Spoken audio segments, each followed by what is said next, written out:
विद्यार्थियों, आप सभी का हमारे YouTube चैनल CS-CCT.1 में अपना स्वागत है। इस भाग में आपको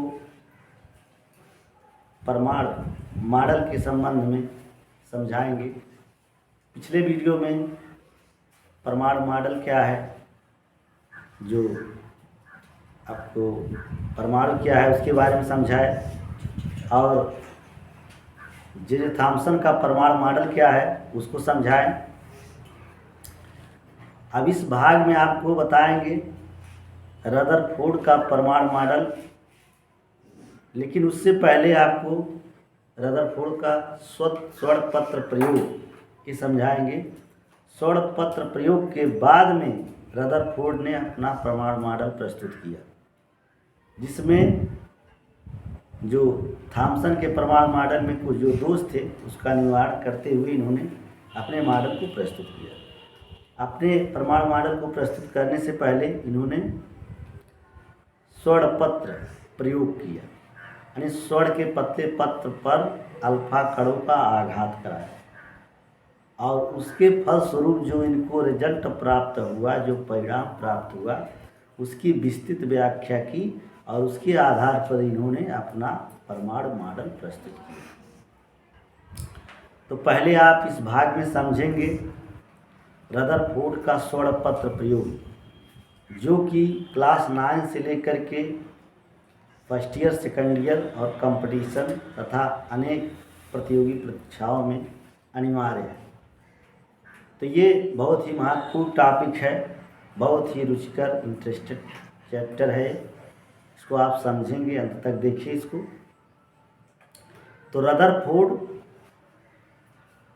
जो है स्वर्ण का पतला पत्र लिया, उस पर जो है अल्फा कण का आघात कराया, और वह देखा कि अधिकांश कीड़े यानी ज़्यादातर कीड़े सीधी रेखा में निकल जा रहे, कुछ कीड़े तिर्यक मार्ग, यहाँ से देख रहे हैं आप, मुड़ जा रही, तिर्यक मार्ग में मुड़ जा रही, और कुछ कीड़े, बहुत कम कीड़े पुनः अपने मार्ग में वापस आ जाते। यानी परमाणु में जो इलेक्ट्रॉन प्रोटॉन हैं उनकी स्थिति क्या है, थॉम्सन ने इसको सही ढंग से नहीं समझाया। थॉम्सन ने कहा कि जो है परमाणु में जो है इलेक्ट्रॉन प्रोटॉन उसी रूप में रहते हैं जैसे तरबूज में उसके बीज इधर उधर धंसे रहते हैं, उसी तरह से वो रहते हैं। यानी इसे थॉम्सन का तरबूज मॉडल भी कहा गया।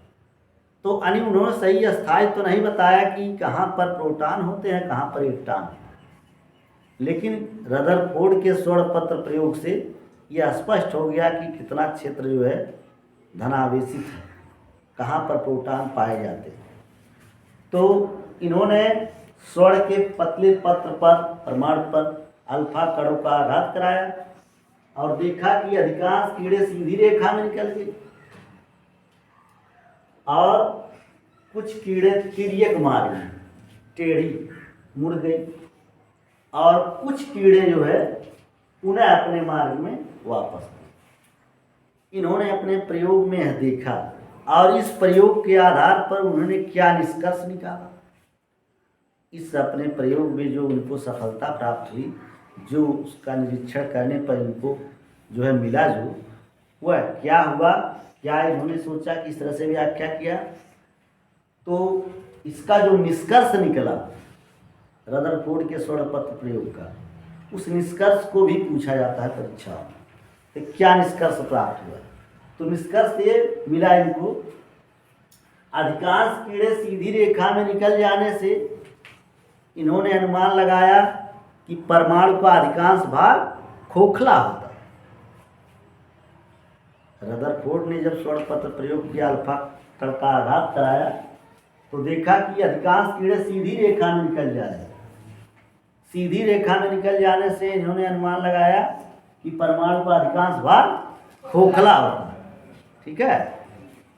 कुछ कीड़ों के तिर्यक मार्ग में मुड़ जाने से यह अनुमान लगाया कि समस्त धनावेशित कण गोलाकार क्षेत्र में स्थित। यानी इसके सामने को धनावेश है, तो ये धन है, ये भी इसके बगल में कहीं कोई किरण अगर आएगा तो प्रतिकर्षण बल यहाँ काम करेगा, यानी इसको ये प्रतिकर्षित कर देगा, इसलिए दूर जाएगा, ये भी दूर जाएगा। अब कुछ किरण है जो पुनः अपने मार्ग में वापस आ जा रही है, यहाँ से गई और फिर देख रहे हैं फिर वापस अपने मार्ग में आ जा रही है।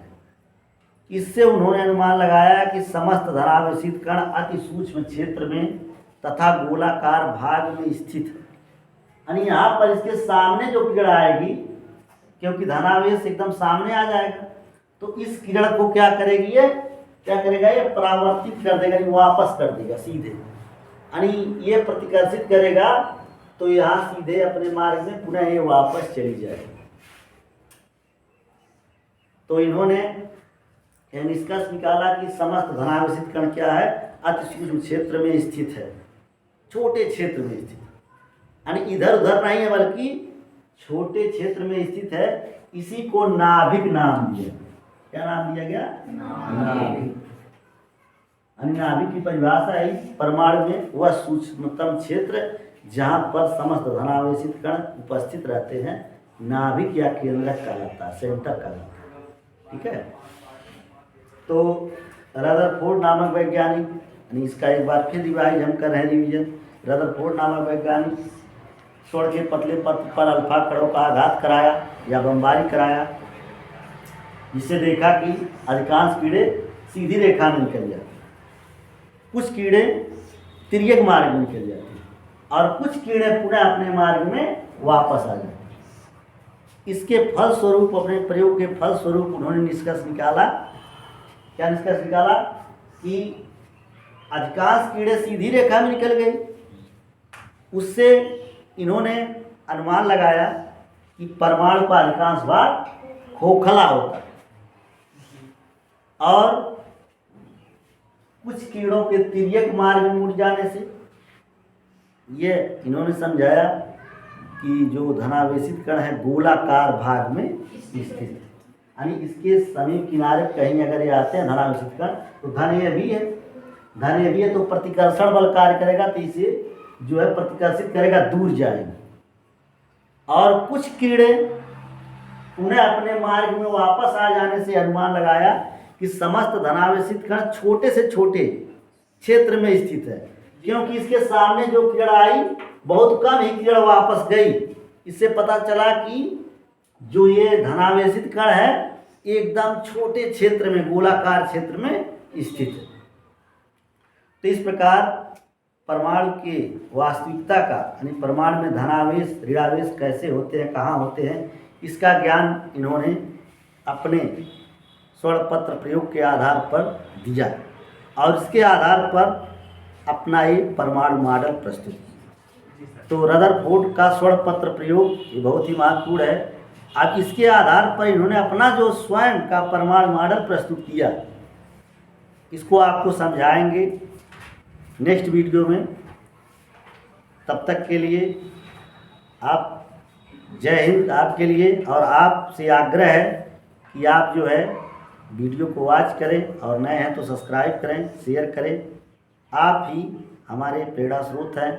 आपकी कार्यशैली से, आपके प्रोत्साहन से हमारी कार्य क्षमता बढ़ती जाएगी और आपका योगदान केवल यही है कि आप सब्सक्राइब करें और सब्सक्राइब करवाने का प्रयास करें और वीडियो को वॉच करें। इन्हीं शब्दों के साथ धन्यवाद, जय हिंद।